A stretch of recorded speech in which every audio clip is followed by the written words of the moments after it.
Hello everyone. आज के इस पर्टिकुलर सेशन में जैसा कि आपको दिख रहा है सामने, हम लोग बात करने की कोशिश करेंगे कि करंट अफेयर्स पढ़ते हुए एस्पिरेंट्स को कौन से मेजर चैलेंजेस फेस करना पड़ते हैं। उससे भी कहीं गुना ज़्यादा इम्पॉर्टेंट क्वेश्चन ये है कि करंट अफेयर्स एक हैवॉक क्यों क्रिएट कर देता है इस पूरी प्रिपरेशन में। मतलब करंट अफेयर्स को अगर हम एक सब्जेक्ट ही माने तो बाकी सब्जेक्ट के लिए उतना फियर स्टूडेंट्स में देखने को नहीं मिलता, मगर करंट अफेयर्स को लेके स्पेसिफिकली स्टूडेंट बहुत डरा हुआ रहता है। हाँ, इसका एक सिंपल सा कारण ये भी है कि number of questions UPSC current affairs के बढ़ाते जा रहा है। इसका एक जवाब ये भी है कि करंट अफेयर्स क्योंकि डेली बेसिस पे अपडेट होता है तो उसे पूरे साल में कंपाइल कर पाना बहुत मुश्किल होता है। उसका एक जवाब ये भी है कि बहुत सारी अलग अलग संस्थाओं की मैगजीन पब्लिश होती है मंथली बेसिस पे at the end of the year, and some also do post weekly basis. तो कैसे इन चीज़ों को कवर करें, कौन सा ऐसा बेस्ट सोर्स है जिसको हम हमेशा तलाशते रहते हैं, and we all end up on that particular magazine at the end. खैर वो अलग बात है, बट ये कुछ क्वेश्चंस हैं जो सरफेस करते हैं। और भी ऐसे बहुत से क्वेश्चंस हैं, मैं आपको बहुत से ऐसे क्वेश्चंस बता सकता हूँ जिनको हम यहाँ पे लेने की कोशिश करेंगे। मगर ये जो पर्टिकुलर लेक्चर सेशन या गाइडेंस लेक्चर जो मैं आपको देना चाह रहा हूँ on the basis of current affairs, यहाँ पे मैं ये सारी चीज़ें कि प्रीवियस ईयर क्वेश्चन से कनेक्ट करो ये तो बताऊंगा ही, है ना, बट इस पे मेरा फोकस नहीं है। मेरा फोकस है, as I always believe, that strategy has to be made by the aspirant because you know yourself much better than me और एनी वन एल्स। मेरा हमेशा से ये बिलीफ रहा है और मैं मानता हूँ इस चीज़ को, इसलिए मैं स्ट्रेटेजी वीडियोस को बहुत कम बनाता हूँ। क्योंकि जब भी पर्सनल लेवल पे स्टूडेंट मुझसे पूछता है कि I am facing this particular challenge, तो मैं उसे उसके पर्सपेक्टिव से आंसर देता हूँ कि तुम ढूंढो तुम्हारी स्ट्रेंथ क्या है, तुम्हारी वीकनेस क्या है, और तुम इसके सॉल्यूशन पे पहुंचो। हाँ, मैं तुम्हारी मदद जरूर कर सकता हूँ उस सॉल्यूशन पे पहुंचने की, क्योंकि मंजिल तुमको ही हासिल करनी है, उसका रास्ता तुमको ही बनाना है। तो जब चलना तुमको है, पहुंचना तुमको है, तो तुम ही डिसाइड करो कि जूते पहन के चलोगे या चप्पल। खैर, इसको और फाउंडेशन से हम उठाने की कोशिश करते हैं। देखो, सबसे पहला क्वेश्चन, अगर मैं अपने आप को एक एस्पिरेंट मानूं और मैं मानूं कि मुझे अब 12 साल 12 महीने 12 महीने के बाद मुझे एग्ज़ाम में अपीयर होना है। अब अगर मुझे अपीयर होना है तो मुझे सब्जेक्ट्स तो पढ़ने ही है। मैं अपने एक सीनियर के पास गया था, उसने ये भी बोला कि करंट अफेयर्स को स्टैटिक से कंपेयर करके पढ़ना, करंट अफेयर्स का वेटेज यूपीएससी बढ़ाते जा रहा है। ठीक है, फिर मैं बैठा। अब मैंने सोचा कि करंट अफेयर्स को कैसे पढूं। अब कैसे पढूं, यहाँ पे इसका आंसर मुझे मिल गया कैसे पढ़ना है ना। ये तरीका नहीं मिला है, आंसर मिल गया है। मेरा जो भी तरीका होगा उसमें जो टाइम है वो कम से कम लगना चाहिए, और उसका जो आउटपुट है वो मेरे कॉम्पिटिटर से ज़्यादा आना चाहिए। अगर टाइम कम हो और आउटपुट ज़्यादा कोई निकाल पाए, इसे कहते हैं स्मार्ट वर्क, नॉट शॉर्टकट। इसे कहते हैं स्मार्ट वर्क। ठीक है, टाइम हर कोई डिवोट कर रहा है, मगर जो कम टाइम दे के आउटपुट को ज़्यादा लेके निकल जाए उसे सिकंदर कहते हैं यूपीएससी में। तो ये जो स्मार्ट वर्क है, अब ये करा कैसे जाए। ये तो उसका आंसर था कि मुझे पढ़ना है, कैसे पढ़ना है, इस तरीके से पढ़ना है। तरीका, उसका रास्ता क्या होगा, किन सोर्सेस को फॉलो करूं, क्या करूं ऐसा कि ऐसा हो जाए। फिर मैंने वापस से दिमाग लगाया। मैंने सोचा इसके लिए कौन से सोर्सेज बेस्ट रहेंगे। मैंने मार्केट में अपने सीनियर्स से, फैकल्टीज से, सबसे पूछा। सब ने अलग अलग राय दी। किसी ने बोला न्यूज़पेपर पढ़ने की कोई ज़रूरत नहीं है, सिर्फ मंथली बेसिस पे जो मैगजीन आती है उसे पढ़ लो। बहुत बढ़िया, मैं खुश कि चलो रोज का टंटा खत्म। एक और व्यक्ति जिसमें बहुत भरोसा करता था, उसने मुझे एक और सलाह दी, क्योंकि वो ऑलरेडी 4-5 साल से प्रिपरेशन कर रहा है। 5 years एक्सपीरियंस पर्सन, इससे बेहतर कौन जानता होगा, राइट।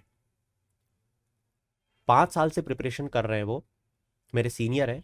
उन्होंने मुझे सलाह दिया, अरे मैगजीन वैगजीन मंथली भी पढ़ने की जरूरत नहीं है, तुम तो सीधे आओ, एक PT 365 करके कोई चीज आती है, तुम तो सिर्फ इसको पढ़ लेना, तुम्हारा प्रीलिम्स क्रैक है। और रही बात मेंस की, तो कुछ टॉपिक्स होते हैं हाई यील्डिंग, जो साल भर न्यूज में रहे, उसकी लिस्ट मिल जाती है, उसको पढ़ के बढ़िया प्रिपेयर होके चले जाना, ये मेंस निकल गया। और इंटरव्यू तो तुम फोड़ ही दोगे क्योंकि तुमने प्री और मेंस निकाला है, ये भी एक तरीका है। फिर एक और आया धुरंधर, वो बोलता है कि भैया डेली न्यूज़पेपर तो पढ़ना ही है, साथ में आपको मैगजीन भी पढ़नी है, और साथ में आपको PT 365 भी पढ़नी है। जब तुम ये करोगे तभी तुम्हारी एक हॉलिस्टिक प्रिपरेशन मानी जाएगी, वरना तुम फुद्दू एस्पिरेंट हो। अब मैं कंफ्यूज, करूं तो करूं क्या, जाऊं तो जाऊं कहाँ, मंथली पढ़ूं, ईयर के एंड में पढ़ूं, आखिरी 3 महीने में डेली न्यूज़पेपर पढ़ूं, ना पढ़ूं, पढ़ूं तो किससे पढ़ूं। ये सारे चैलेंजेस मेरे सामने आ गए। अब मैंने बोला इसका कोई रास्ता निकालना पड़ेगा, क्योंकि अभी भी चीज़ तो यही है कि टाइम कम से कम लगे और आउटपुट सबसे ज़्यादा है। तो जब मैंने बहुत ध्यान से देखा तो मुझे लगा कि यार मेरे इस ऑब्जेक्टिव से जो मैच कर रहा है वो ये वाला है, ये वाला, कि आखिरी में PT 365 उठाऊंगा, 5 साल वाले एक्सपीरियंस व्यक्ति ने बोला भी है, उसको उठा के चेप देंगे और पहुंच जाएंगे, और क्वेश्चन तो आते हैं उससे, जो कि सही बात भी है। बस हो गया अपना काम, ठीक है।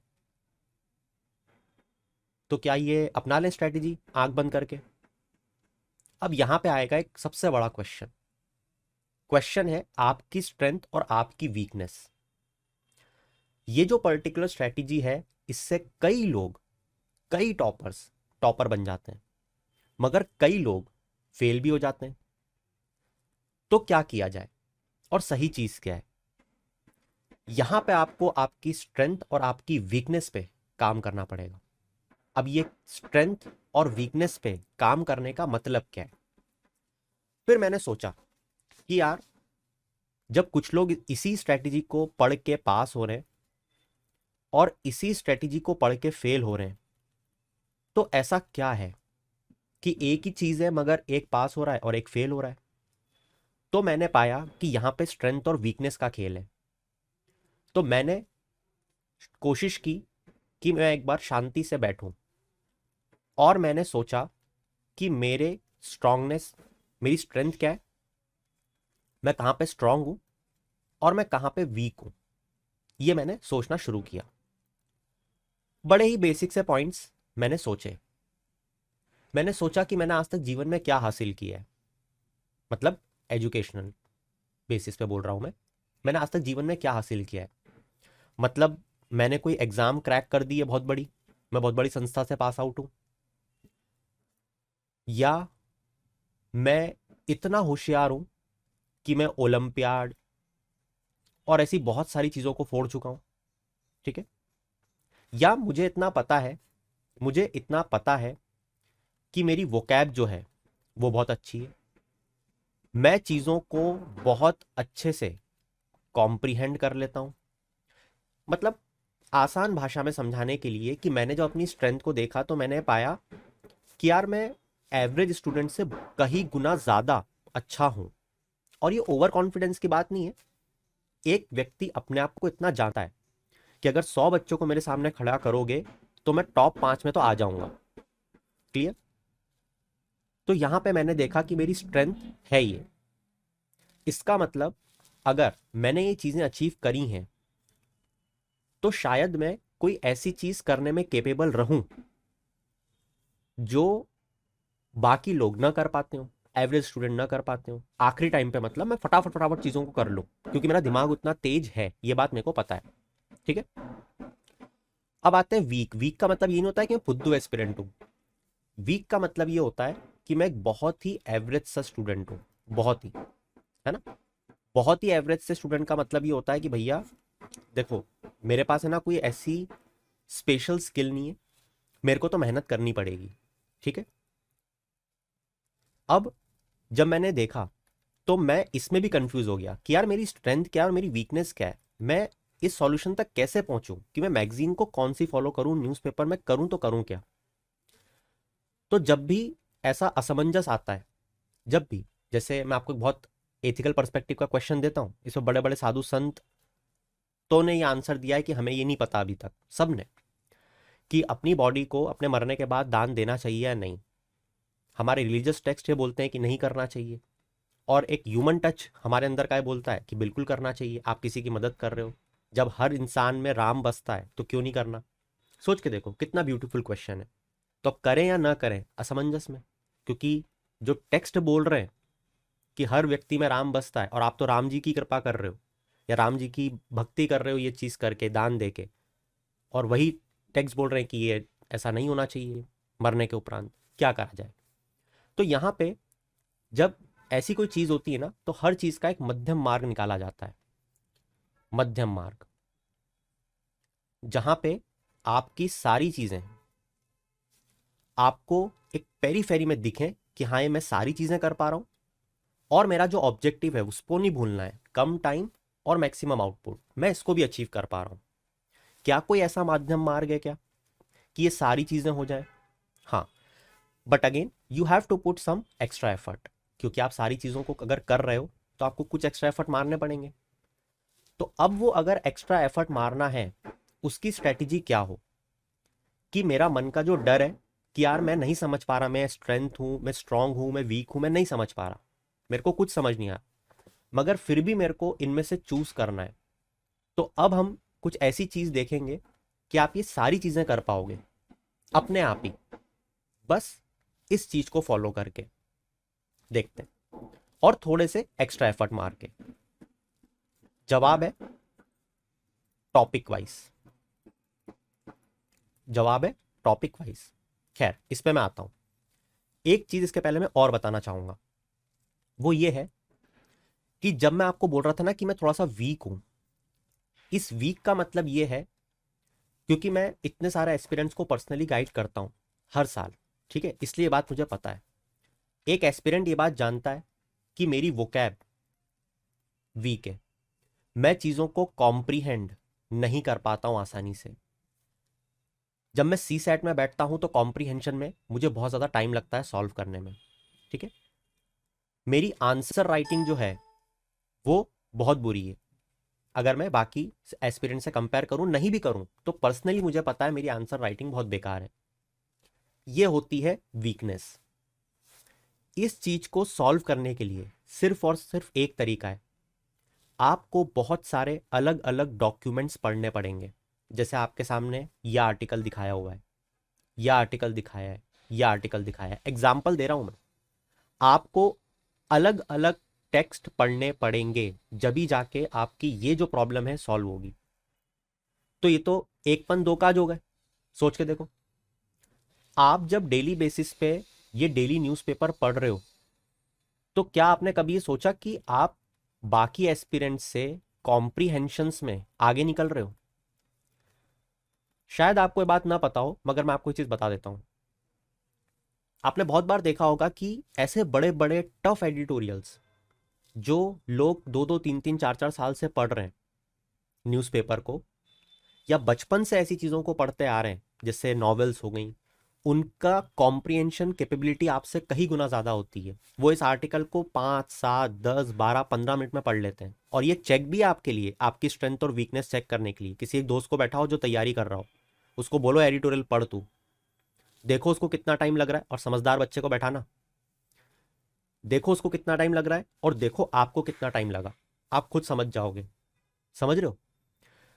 तो यहां पे जब आप डेली बेसिस पे इन एडिटोरियल्स को पढ़ते हो ना, तो आपका एक पर्सपेक्टिव डेवलप होता है।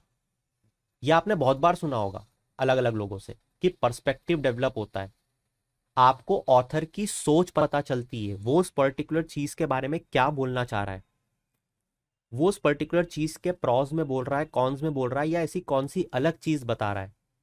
ठीक है, ये चीज हुई। बहुत बेसिक चीजों पे बता रहा हूं मैं, बहुत बेसिक। अभी बड़ी बड़ी बातें तो मैंने शुरू भी नहीं की है, ठीक है। तो ये सोचो कि जो सीसैट में कॉम्प्रिहेंशन है आपको वहां भी मदद कर रहा है ये। अगर आपने एडिटोरियल पढ़ा, कोई भी एक भी पढ़ लिया भले ही दिन में, या दो पढ़ लिया, चार पढ़ लिए, आपका पर्सपेक्टिव डेवलप हो रहा है। ठीक है, जब आप इतने बड़े बड़े एडिटोरियल्स को जल्दी पढ़ लेते हो तो आप किताबों को भी जल्दी पढ़ोगे, उसको कॉम्प्रीहेंड जल्दी कर पाओगे, दिमाग की प्रोसेसिंग स्पीड बढ़ रही है। ठीक है, ओवरऑल आपको अगर एक आईएएस बनना है तो आईएएस है क्या?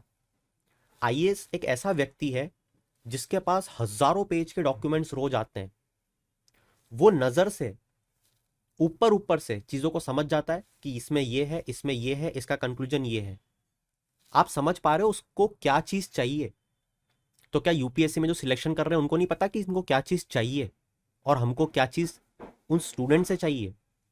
बस सोचो। ठीक है, तो पर्सपेक्टिव भी आ गया एडिटोरियल पढ़ के या न्यूज़पेपर पढ़ के, और कॉम्प्रिहेंशंस को ग्रास्प करने की एबिलिटी भी हमारी बेटर हुई, एकदम देसी भाषा में। ठीक है, तो इसका मतलब क्या डेली न्यूज़पेपर पढ़ लेना चाहिए? अभी भी ये क्वेश्चन है, क्योंकि टाइम तो कम लगाना है और आउटपुट भी ज़्यादा चाहिए। ठीक है, और मैगजीन तो बची हुई है अभी।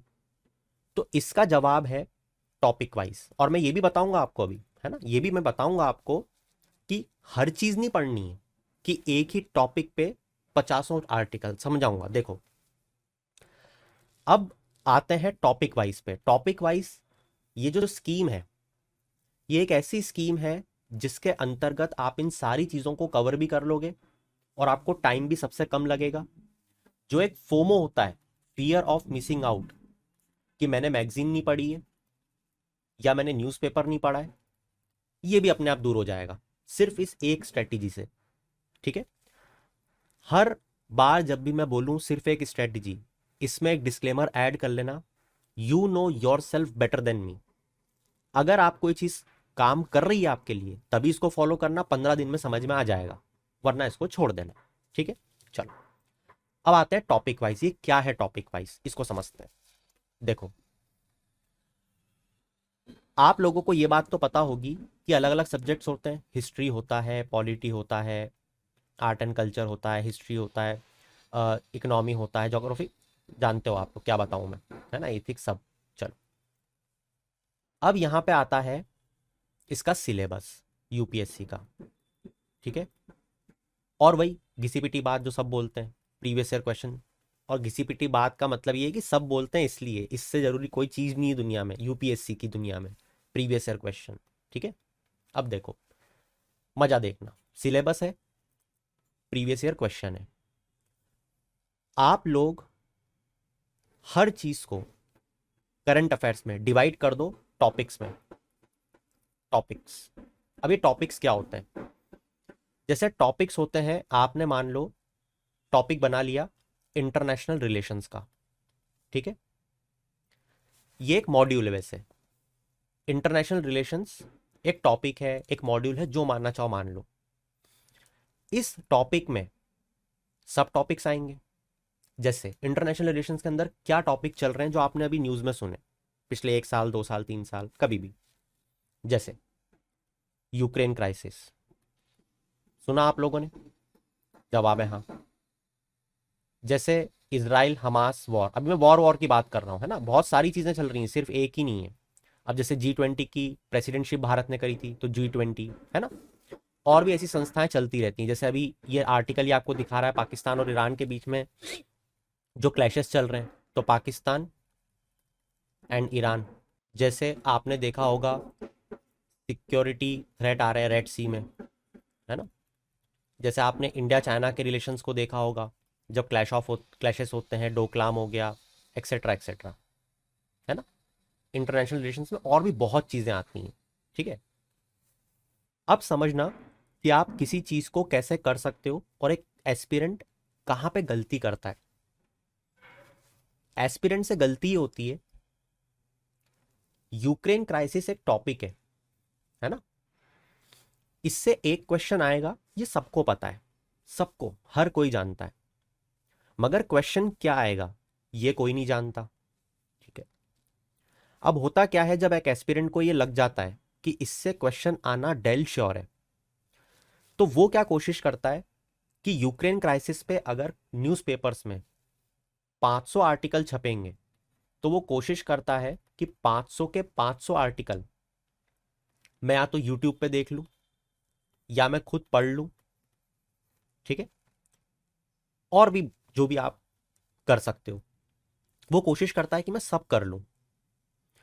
यहां पे आता है आपका विवेक काम, क्योंकि आपने शुरू में ही एक चीज निर्धारित की है कि कम से कम टाइम में मुझे आउटपुट ज्यादा चाहिए, ठीक है। अब यहां पे अगर आप ये गलती कर रहे हो तो आप मूर्ख हो, क्योंकि 500 आर्टिकल पढ़ने, समझने, कॉम्प्रीहेंड करने, नोट्स बनाने में आप इमेजिन करो आपने कितना टाइम वेस्ट किया। मैं तो बिल्कुल गिरे से गिरी हालत में 5 दिन ले लेता हूं, चलो 2 दिन ले लेते हैं, ठीक है। 2 दिन में आपने क्या किया, उसकी तमाम लोकेशन, तमाम न्यूक्लियर पावर प्लांट की लोकेशन, सब चीजें, कौन प्रेसिडेंट कौन प्राइम मिनिस्टर जो नहीं पूछते वो भी पढ़ लिया 2 दिन 4 दिन में, सिर्फ एक टॉपिक को, ठीक है। और ये भी आपने अगर देखा है, वैसे तो मैंने बोला डेल श्योर, डेल श्योर कुछ नहीं होता यूपीएससी में, जो सबसे ज्यादा चीज चलती है उस पर सबसे लड्डू क्वेश्चन यूपीएससी पटक देता है, सबसे लड्डू। क्या पूछा था, यूक्रेन की नेबरिंग कंट्रीज। कोई अगर यूक्रेन क्राइसिस के बारे में पढ़ेगा ना बच्चा, तो पहले के 15 मिनट में ही वो सबसे पहले नेबरिंग कंट्री पढ़ेगा, सबसे पहले 15 मिनट में, ठीक है। खैर, अब आप ये सोचो कि आपने क्या चीज वेस्ट करी। आपने अपने 2 कीमती दिन या 2 से 5 कीमती दिन वेस्ट कर दिए, जिस समय का यूटिलाइजेशन करके आप दूसरे 10 टॉपिक को पढ़ सकते थे, ठीक है। मगर फिर एक और क्वेश्चन आया कि भाई अभी तू ही बोल रहा है कि डेल श्योर है, तो 500 आर्टिकल पढ़ के मैंने एटलीस्ट एक क्वेश्चन तो सॉल्व कर लिया ना, या ठीक है 100 आर्टिकल, या ठीक है 50 आर्टिकल, मैंने एक क्वेश्चन तो बना लिया ना। बात तो सही है, मगर हर चीज की एक कॉस्ट इफेक्टिवनेस होती है।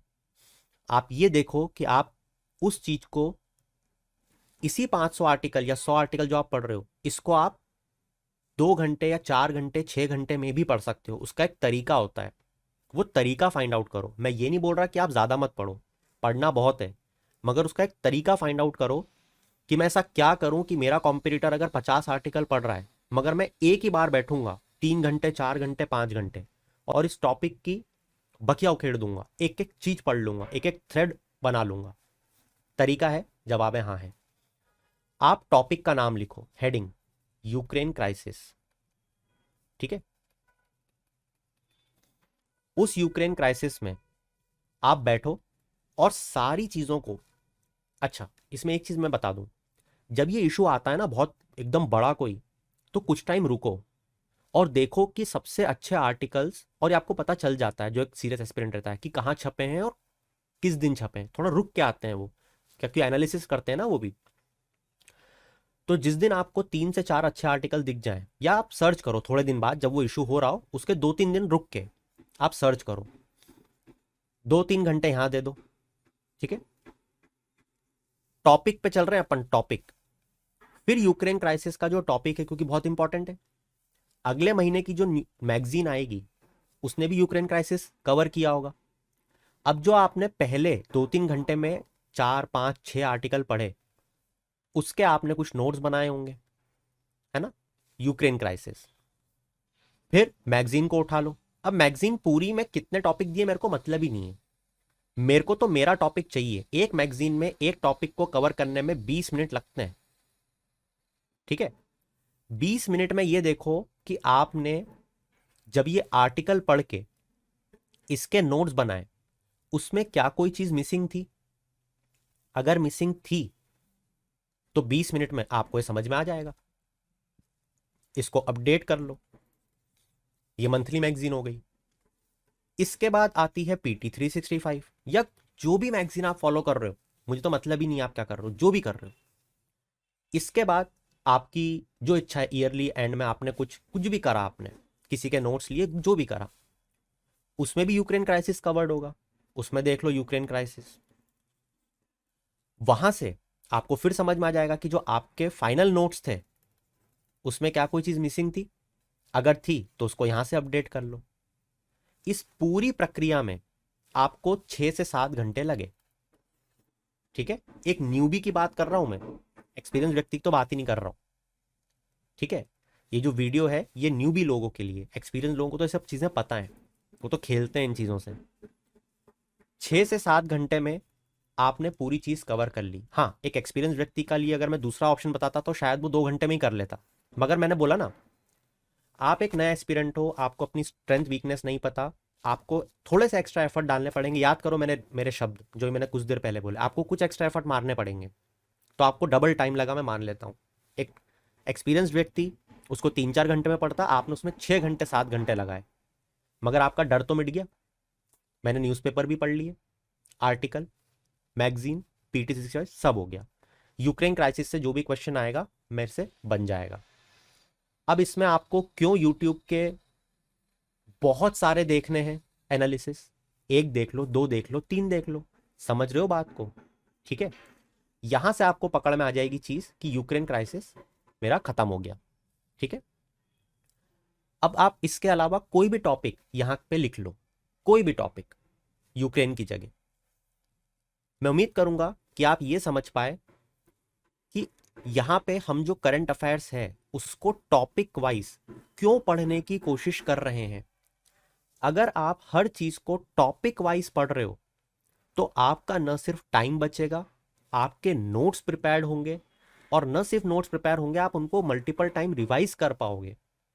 क्योंकि सबसे बड़ी समस्या जो होती है, आप पढ़ कितना भी लो, आप रिवीजन तो कर ही नहीं पाओगे ना। मान लो मैंने 25 यूट्यूब के वीडियोस देख लिए, क्योंकि मैं डेली द हिंदू न्यूज़पेपर का एनालिसिस देखता हूँ, बैठ जाता हूँ वीडियो खोल के, रोज आर्टिकल आता है यूक्रेन पे, इसराइल हमास पे, रोज मेरे को पढ़ाते हैं, रोज मैं पढ़ता हूँ, रोज वो भी खुश होते हैं पढ़ा के, रोज मैं भी खुश हो जाता हूँ पढ़ के। मगर ये सोचो कि आप उससे क्या, जो चीज टाइम डिवोट करके जो चीज ले रहे हो वो आपके उतने काम आ रही है क्या? उसको उससे कम टाइम में लिया जा सकता था, क्योंकि काम तो आ रही है। अगर आप 100-200 वीडियो देख रहे हो तो काम तो आ रही है, मगर क्या उस चीज को उससे कम टाइम में करा जा सकता था? इसे कहते हैं प्रोडक्टिविटी, जिसपे कोई बात नहीं करता। जब तक एक एस्पिरेंट प्रोडक्टिविटी पे काम नहीं करेगा ना, प्रोडक्टिविटी सिर्फ एक करंट अफेयर की बात नहीं कर रहा हूं मैं, प्रोडक्टिविटी हर चीज में। अरे एक आईएएस है, 200 कम्यूनिटी को हेड करता है, 2000 लोगों से रोज मिलता है, क्या लग रहा है आपको प्रोडक्टिव अगर नहीं होगा तो लॉन टेनिस खेल लेगा सुबह उठ के 4 घंटे, काम भी कर लेगा, फैमिली को भी टाइम दे देगा, पागल हो जाएगा? प्रोडक्टिविटी क्या होती है? कम से कम टाइम में आप कैसे मैक्सिमम आउटपुट निकाल रहे हो, और वो आउटपुट ऐसा नहीं कि फर्जीवाड़ा, बिल्कुल कंसंट्रेटेड एफर्ट। समझ रहे हो? तो यहां पे आपको टॉपिक वाइज चीजें पढ़ने की जरूरत है। जैसे मैं अब आपको कुछ एग्जांपल के थ्रू समझाता हूं। अब जैसे यहाँ पे आपको एक आर्टिकल दिख रहा है मल्टी डायमेंशनल पॉवर्टी इंडेक्स पे, जिसमें ये बात कही गई है कि 25 करोड़ भारतीय जो हैं, they have been raise from poverty since 2013-14। ये खबर है कि 25 करोड़ भारतीयों को 2013-14 से अभी तक पॉवर्टी से एलिविएट कर लिया गया। अच्छी बात है। अब इस टॉपिक को पढ़ने के लिए जो एक सीरियस एस्पिरेंट होता है वो 1 घंटे से ज्यादा नहीं देगा। क्यों? जवाब सुनो। वो इसको पता है कैसे पढ़ेगा? वो इसको पढ़ेगा एक टॉपिक के जैसे। टॉपिक है उसके लिए इकोनॉमिक डेवलपमेंट, इसका सब टॉपिक है मल्टी डायमेंशनल पॉवर्टी इंडेक्स। वो इसके अंतर्गत पता है कैसे पढ़ेगा? जैसी वो लाइन देखेगा, वो सबसे पहले अपनी खोलेगा किताब, जिसमें होगा स्टैटिक पोर्शन कि एमडीपीआई होता ही क्या है। फिर वो आएगा न्यूज़पेपर पे कि हाँ भैया क्या खबर है, या जो भी वो यूट्यूब का वीडियो देख रहा है, अच्छी बात है, आप देखो, एक बार देखो, 2 बार देखो, अच्छी बात है, आपको कुछ दूसरा पर्सपेक्टिव जानने को मिलेगा जो आपका दिमाग शायद पढ़ के ना देख पाए। कोई बुरी बात नहीं, आप जिसको भी फॉलो करते हो आप देखो। एमडीपीआई में आपको वो व्यक्ति कुछ चीजें बताएगा कि देखो पहले ऐसा था, ये ऐसा था, ठीक है, आप 2 बार 3 बार देख लो, क्योंकि बहुत बड़ी खबर है। कहाँ पे इसको यूज करना है, मेंस में, प्री में, वो भी बताते हैं सब, जो पढ़ाता है उसको भी सुनो। मगर 2 से 3, ऐसा नहीं कि ये 20 से 30 हो गए, ठीक है, 2 से 3 बार वो सुन लिया। इन सबको मिला के अभी तक आपने अपने नोट्स को डेवलप कर लिया होगा, मैं मान के चल रहा हूं, पढ़ते पढ़ते लिखते हैं ना, ठीक है। फिर मैगजीन आएगी, बट ऑब्वियस सी बात है मैगजीन में इसका कवर होगा। अब जब आपके नोट्स आपने बनाए लेक्चर को देख के और न्यूज़पेपर को पढ़ के, तो अभी तक मैं मान के चल रहा हूं कि 90% नोट्स तो आप बना चुके हो। अब अगर मैगजीन में कोई 2-4 पॉइंट एक्स्ट्रा इंक्लूड हो रहे हैं तो उसको यहां पे ऐड ऑन कर लेना, ये आपका टॉपिक कंप्लीट हो गया। अब सोच के देखो कि अगर आप इस तरीके से एक एक टॉपिक को पढ़ते जाओगे तो उसका क्या इंपैक्ट होगा। क्या आपके नोट्स तैयार होंगे? जवाब है हाँ। जिनको आप आखिरी टाइम पे पढ़ सकते हो? जवाब है हाँ। तो इस चीज को आप फॉलो कर सकते हो। हाँ, एक और चीज, जिस क्वेश्चन का जवाब शायद आप काफी टाइम से वेट कर रहे हो कि डेली बेसिस पे ये चीज करना जरूरी है क्या, और मुझे लगता है मैं इसका जवाब शायद आपको अभी तक दे चुका हूं, नहीं तो मैं फिर से रिपीट करता हूं। देखो, अगर आप बहुत समझदार हो, आखिरी दिन बैठ के आप एकदम आओगे कि अब मैं बताता हूं आखिरी के 3 महीने में सब आप कर सकते हो, आपको हर चीज याद रहेगी, आप फटाफट फटाफट मगअप कर लेते हो, चीजों को समेट लेते हो, तो आपके लिए आसान है। मगर एक एवरेज स्टूडेंट के लिए सबसे अच्छी चीज ये होती है कि जैसे आज मल्टी डायमेंशनल पॉवर्टी इंडेक्स की खबर आई, उसने आज पढ़ ली, अगले 4 महीने बाद, 5 महीने बाद उसको कहीं मैगजीन में या कहीं और फिर से एमडीपीआई देखने को मिला, उसने फिर पढ़ लिया। फिर जब एग्जाम के आखिरी समय पे वो गया और ईयरली मैगजीन को उसने उठाया तो एमडीपीआई उसको फिर दिख गया, उसको याद आया हाँ यार ये तो मैंने वहां पढ़ा था, इसके नोट्स भी हैं। तो जो एवरेज स्टूडेंट होता है ना, उसके दिमाग में जब ये 3-4 बार चीज चली जाती है तभी वो उस चीज को याद रख पाता है और एग्जाम में रिट्रीव कर पाता है। तो इस पे मैं फिर रिपीट करूंगा, आप खुद को पहचानो कि आप किस चीज में कंफर्टेबल हो। ठीक है, एक चीज और बता दूं मैं, ऐसा नहीं है कि आखिरी टाइम वाला व्यक्ति जो है वो आपसे आगे निकल जाएगा क्योंकि वो सिर्फ उसमें 1 घंटे पढ़ के बैठ जाएगा एग्जाम में। हमेशा याद रखना, उसको उस चीज को याद रखने में ज्यादा टाइम लगेगा, प्लस हो सकता है वो बहुत से पर्सपेक्टिव्स को छोड़ दे क्योंकि उसने सिर्फ वो चीज एक बार पढ़ी, उसको याद करने की कोशिश करी और फटाफट वो भाग रहा है। ठीक है, प्री तक तो चलो ठीक है, मेंस में एक पर्सपेक्टिव होता है जो मैंने आपको बताया अभी कि आप ऐसे जब 3 आर्टिकल पढ़ोगे, 3 यूट्यूब पे वीडियोस देखोगे और फिर आखिरी में मैगजीन पढ़ोगे तो आपका मेंस के प्रति एक पर्सपेक्टिव डेवलप होगा जिसको आप लिख पाओगे, क्योंकि आपकी समझ धीरे धीरे उस टॉपिक पे डेवलप हुई है, न कि आपने चीजों को आखिरी दिन बैठ के सिर्फ रटा है। ठीक है, तो आपने इस चीज से क्या सीखा? आपने ये सीखा कि डेली बेसिस पे आपको जरूरी नहीं है कि जितने भी आर्टिकल्स या एडिटोरियल्स आ रहे हैं वो सब पढ़ना पड़े। आपका तो फोकस होना चाहिए अपने टॉपिक पे कि मैं आज कितने टॉपिक पढ़ के उठूंगा या उठूंगी।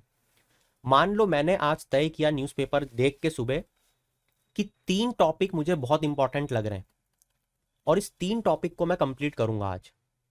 एक हिस्ट्री का हो सकता है, एक पॉलिटी का, एक, समझते हो आप लोग है ना, 3 सब्जेक्ट के 3 टॉपिक मैंने उठा लिए। सब्जेक्ट एक भी हो सकता है एक ही सब्जेक्ट के 3 टॉपिक आ जाए एक दिन, ये भी हो सकता है। ठीक है, फिर मेरी पता है प्रोसेस क्या होगी। मैं ऐसा नहीं कि अंधाधुन उस चीज को पढ़ने लग जाऊंगा। अब आएगा यहां पे आपका काम प्रीवियस ईयर क्वेश्चन। अब मैं ये देखूंगा कि अगर मैं इस चीज को पढ़ रहा हूं तो क्यों पढ़ रहा हूं, इस चीज से प्रीवियस ईयर में कैसे क्वेश्चन पूछे गए उससे अलाइन करते हुए मैं उस चीज को पढ़ूं, जिससे मैं उस चीज से क्या लेके मुझे उठना है, क्या चीज ग्रास्प करनी है, ये मैं समझ पाऊं। तो पढ़ने के पहले कोशिश करूंगा मैं रिकॉल करने की, प्रीवियस ईयर क्वेश्चन को रिकॉल नहीं हो रहा तो मैं देखूंगा जाके कि ऐसे टॉपिक्स पे यूपीएससी कैसे क्वेश्चन पूछता है, प्रीलिम्स में और मेंस दोनों में। जब मेरी एक बार समझ डेवलप हो जाएगी कि अच्छा यूपीएससी तो एमडीपीआई के पैरामीटर्स पूछता है प्री में, रैंकिंग पूछता है प्री में, मगर मेंस में पूछता है कि भारत को इसमें रैंकिंग सुधारने के लिए क्या करना चाहिए। मतलब मेरे को 2 तरीके की चीजें पढ़नी है, एक फैक्ट और दूसरा पर्सपेक्टिव, या भारत के इनिशिएटिव जो सरकार ने लिए, जो कि आपको आर्टिकल्स में मिलेंगे देखने को, या जो आपने यूट्यूब का वीडियो देखा उसमें आपने उसको सामने वाले ने बताए होंगे कि देखो भारत को इसमें एजुकेशन में ज़्यादा खर्च करना चाहिए, देखो हेल्थ में हमें ज़्यादा एक्सपेंडिचर करना चाहिए, मिड डे मील स्कीम, पोषण अभियान, फलाना ढिमका। पॉइंट वाइज पढ़ लिया आपने, आपने पैरामीटर्स पढ़ लिए जो प्री में पूछते हैं, आपने मेंस का आंसर मार्कआउट कर लिया कि मैं एक चीज़ ये लिखूंगा, एक ये लिखूंगा, गवर्नमेंट के इनिशिएटिव ये, चैलेंजेस ये आ रहे हैं हमारे इसमें। ये आपका मेंस की तैयारी हो गई। समझ पा रहे हो आप?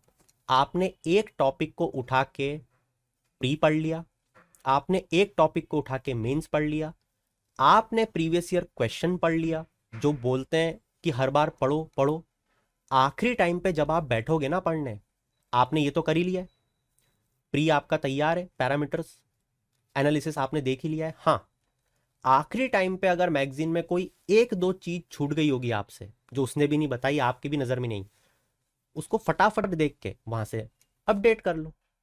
अब आपको ये कॉन्फिडेंस आएगा, मैंने ईयरली मैगजीन भी पढ़ ली, मैंने मंथली मैगजीन भी पढ़ ली, मैंने तो न्यूज़पेपर भी कवर किया है और 2-3 यूट्यूब वीडियोस भी देखे। That's it. ठीक है, ये तो हो गई बात टॉपिक वाइज आप किस तरीके से पढ़ सकते हो। और हाँ, एक चीज और ऐड ऑन कर देता हूं, आपको कुछ चीजें स्किप भी करनी पड़ती हैं। स्किप,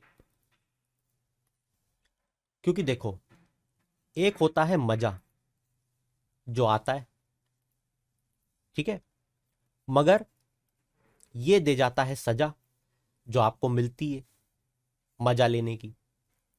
एग्जाम्पल के तौर पे, पाकिस्तान और ईरान के बीच में बहुत ज्यादा चल रहा है झगड़ा। एक ने बम फेंक दिया, दूसरे ने बोला हम फेंक देंगे, फेंक दे भाई। सोच के देखो एक मिनट के लिए, पाकिस्तान और ईरान के बीच में चल रहा है झगड़ा, इंडिया उससे इंपैक्ट होगा क्या? अरे इंडिया या कोई भी देश हर छोटी चीज से भी इंपैक्ट होगा। अगर पाकिस्तान के इमरान खान को जेल हुई है तो भी पाकिस्तान इंपैक्ट होगा। ईरान में अगर किसी बहुत बड़े मिलिट्री हेड को मार दिया यूएस ने तब भी, या इसराइल ने, तब भी इंडिया उससे इंपैक्ट होगा। सारी चीजें पढ़ के जाओगे क्या? क्या करें फिर? अरे अगर मान लो यूरोप में, नीदरलैंड में, या मान लो नॉर्वे, डेनमार्क में कोई एक इंसिडेंट होता है टेरर अटैक का, मान लो, उससे भी भारत को इंपैक्ट पड़ेगा। इंपैक्ट तो सब चीज से पड़ेगा, मतलब भारत को हर चीज से फर्क पड़ेगा। तो जो पढ़ाने वाला है और जो आर्टिकल लिखने वाला है न्यूज़पेपर में, वो हर तरह से बताएगा आपको। पहले पूरा इशू बताएगा, क्या हुआ, कौन सी संस्था थी, किसने किसको क्या किया, और आखिरी में बता देगा इससे भारत के सिक्योरिटी कंसर्न में भी इंपैक्ट पड़ा। आपको लगेगा भारत का नाम आ गया, इंपॉर्टेंट तो है, न्यूज़पेपर में छपा, इंपॉर्टेंट तो है। यहां पे फिर से आपका विवेक काम आएगा। आपका विवेक ये बोलेगा कि ये जो टॉपिक है ये कितना इंपॉर्टेंट है। आपका दिमाग बताएगा ये चीज, क्या ये इंडिया और यूएस के बीच में जो अभी रिसेंट मीटअप हुई थी जहां पे मेजर अग्रीमेंट साइन हुए, उससे ज्यादा जरूरी है क्या? या इंडिया ऑस्ट्रेलिया की जो मीटअप हुई थी डायरेक्ट, उससे ज्यादा जरूरी है क्या? जवाब है नहीं। तो यहां पे आपका दिमाग ये बोलेगा कि सुन, इसके जो मेजर की पॉइंट्स हैं ऊपर ऊपर से उनको रटो। जैसे ईरान ने पाकिस्तान के कौन से रीजन में बम फेंका, बार बार ये न्यूज में आ रहा है, इस रीजन को पढ़ लिया मैंने। समझ रहे हो? ये जो रीजन है, इस रीजन को अच्छे से पढ़ा कि ये कौन कौन से देश में आता है रीजन। अगर कोई टेररिस्ट ऑर्गेनाइजेशन का नाम आया है, अल अदिल करके या जो भी, उसको पढ़ लिया मैंने, टेररिस्ट ऑर्गेनाइजेशन कहां से बिलोंग करती है। कुछ चीजें आपको छोड़नी है। एग्जाम्पल के तौर पे सोचो, मैं क्यों पढ़ रहा हूं इसको। ईरान शिया है, सऊदी सुन्नी है, शिया शिया सुन्नी के बीच में झगड़ा है, मेरे को क्या मतलब?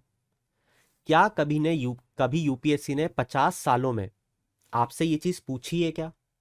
जाके देखना आज 50 सालों में शिया सुन्नी। मगर आप कोई भी वीडियो को उठा के देख लो, आप कोई भी न्यूज़पेपर को उठा के देख लो, वहां पे हर जगह ये आपको मेंशन मिलेगा कि कौन सी देश में कौन सी गवर्नमेंट शिया मेजोरिटी है, सुन्नी मेजोरिटी है, वहां की जनता शिया है, मेजोरिटी सुन्नी है। हमको कोई मतलब ही नहीं उस चीज से।